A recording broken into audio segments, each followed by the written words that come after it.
اللہ عز و جل نے حضرت سلیمان علیہ السلام پر وحی نازل کی، ارشاد فرمایا کہ سمندر کے کنارے جاؤ اور ہماری قدرت کے نظارے دیکھو۔ سلیمان علیہ السلام اپنے ساتھیوں کے ساتھ سمندر کے کنارے پر پہنچے۔ سلیمان علیہ السلام کی حکومت انسانوں پر بھی تھی، جنوں پر بھی تھی، پرندوں پر بھی، ہوا بھی آپ کے تابع تھی، انسان بھی آپ کے ساتھ تھے اور جن بھی آپ کے ساتھ تھے کہ سمندر کے کنارے اللہ کی قدرت کا کوئی منظر دیکھ رہا۔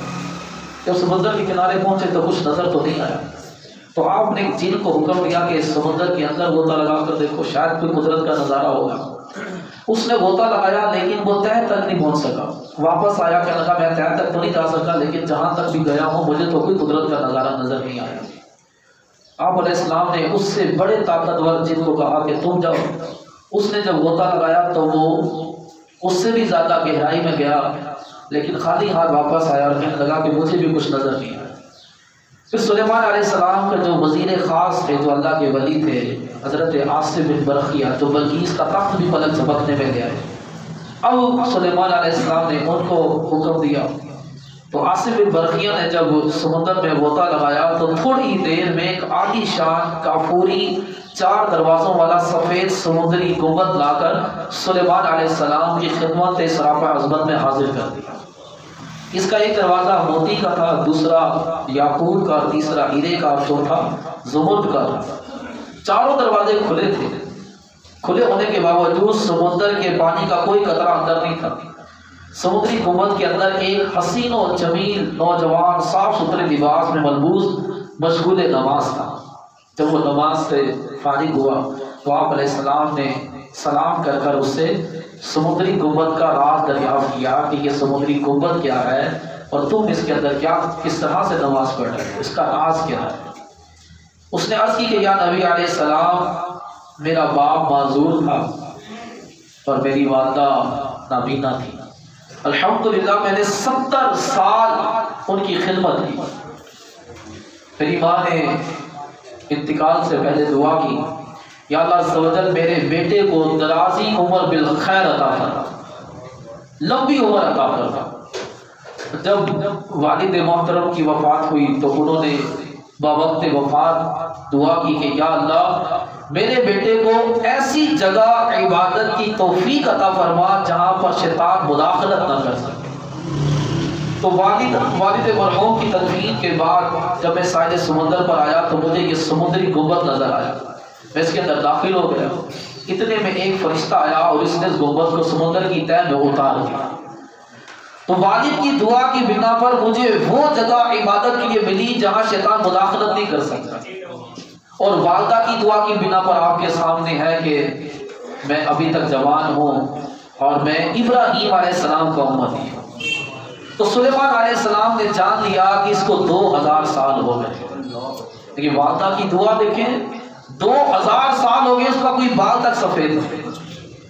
تو آپ علیہ السلام نے غذا کے متعلق اس سے پوچھا کہ غذا کا کیا کرتے ہو، تو اس نے بتایا کہ ایک سبز پرندہ اپنی چونچ میں کوئی پیلی رنگ کی چیز لاتا ہے، میں اسے کھا لیتا ہوں، اس میں دنیا کی تمام نعمتیں، تمام مشروبات، پانی، ہر طرح کی لذت اس میں موجود ہے، اس سے میری بھوک اور پیاس مٹ جاتی ہے۔ اور اس کے علاوہ الحمدللہ گرمی، سردی، نیند، سستی، آلودگی، وحشت، گھبراہٹ، خوف، یہ تمام چیزیں مجھ سے دور رہتی ہیں۔ اس کے بعد اس نوجوان نے سلیمان علیہ السلام کی بارگاہ میں عرض کی کہ میں واپس جانا چاہتا ہوں۔ تو سلیمان علیہ السلام کا حکم پا کر سیدنا عاصم بن برقیہ نے سمندری گنبد کو اٹھا کر پھر سمندر کی تہہ میں پہنچا دیا۔ اس کے بعد سلیمان علیہ السلام نے فرمایا کہ لوگوں، اللہ عز و جل آپ سب پر رحم فرمائے۔ دیکھا آپ نے کہ والدین کی دعا کس قدر مقبول ہوتی ہے۔ فرمایا کہ ماں باپ کی نافرمانی سے بچو۔ اللہ تبارک و تعالیٰ وقت کے نبی کو سمندر پر بھیج رہا ہے کہ میری قدرت کا نظارہ دیکھو، اور وہ قدرت کا نظارہ کیا تھا؟ وہ ایک قیامت تک کے لوگوں کے لیے ایک درس تھا کہ والدین کی خدمت کرنے پر ان کے دل سے جو دعا نکلے گی وہ تمہارا بیڑا پار کر دے گی۔ اور پھر سلیمان علیہ السلام کے ساتھ جتنے ساتھی تھے آپ نے ان کو نصیحت کیا کی؟ فرمایا کہ والدین کی نافرمانی سے بچو، یہ ایک بہت بڑا گناہ ہے۔ تو ماں باپ ایک ایسی نعمت ہوتی ہے کہ جس کا کوئی نعم البدل نہیں ہے. یہ جب خلا آ جائے نا زندگی میں تو اس خلا کو پر نہیں کیا جا سکتا. اتنی بڑی محرومی ہے، اتنی بڑی محرومی ہے کہ بندہ ہاتھ ہی ملتا رہ جاتا ہے. کب محرومی ہے کہ بندہ چاہے اور ماں باپ کو پیار سے دیکھے تو حج مبرور کا ثواب مل رہا ہے. بندہ چاہے قدموں کو چوم لے تو جنت کی چوکھٹ کو چوم رہا ہے. بندہ چاہے ماں باپ کی چارپائی پہ بیٹھ کے ان سے باتیں کرے تو میدان جنگ میں جا کر جہاد کرنے سے زیادہ ثواب مل رہا ہے. کم محرومی ہے. تو سستی نہیں کرنی چاہیے، غفلت نہ کریں اور قدر کرنی چاہیے. جن کے والدین حیات ہیں وہ قدر کریں کہ جب وہ دنیا سے چلے جائیں گے تو بندہ بڑا پچھتائے گا، لیکن اس وقت کا پچھتانا جو ہے وہ کسی کام کا نہیں رہے گا. اور والدین کی قبر بھی ایسی قبر ہوتی ہے کہ وہ بھی ممتا سے بھری ہوئی ہوتی ہے. جب بندہ جاتا ہے تو قدم تیز ہونا شروع ہو جاتے ہیں اور ایسا لگتا ہے کہ جیسے ماں نے بازو پھیلا دیے ہیں کہ میرا بیٹا آ رہا ہے تو میں اس کو سینے سے چمٹا دوں. ایک نوجوان ہر جمعے کو ماں کی قبر پر جا کر قرآن پڑھا کرتا تھا. تو ایک مرتبہ اس کی ماں اس کی خواب میں تشریف لائی اور کہا کہ بیٹے تم جو جمعے کو آتے ہو نا یہ معاملہ کبھی چھوڑنا نہ.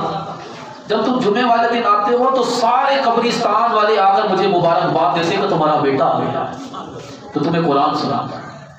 تو یہ معاملہ کبھی چھوڑنا نہیں چاہیے، یہ ترک نہیں کرنا چاہیے. بار بار ان کی قبر پر جائے.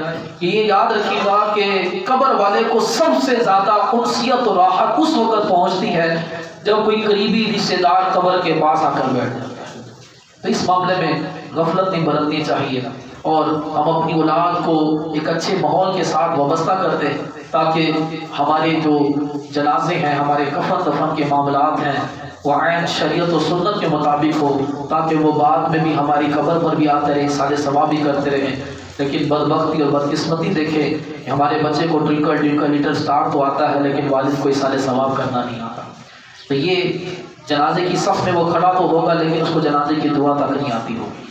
تو ہمیں اپنی اولاد کو ایک ایسا مذہبی ماحول دے دینا چاہیے جو ان کو باادب بھی بنائے، والدین کا فرما بردار بھی بنائے. اور والدین دنیا سے چلے جائیں تو ان کو اصال ثواب بھی کرنا آتا ہو، اس کو قبر پر بیٹھ کر سورہ یاسین بھی پڑھنا آتی ہو، جنازہ بھی پڑھنا آتا ہو، تلقین بھی کرنا آتی ہے، ساری چیزیں اس کو آتی ہیں. دعوت اسلامی ایک عالمگیر غیر سیاسی تحریک دنیا کے 200 ممالک میں قرآن سنت کی تعلیمات کو عام کر رہی ہے.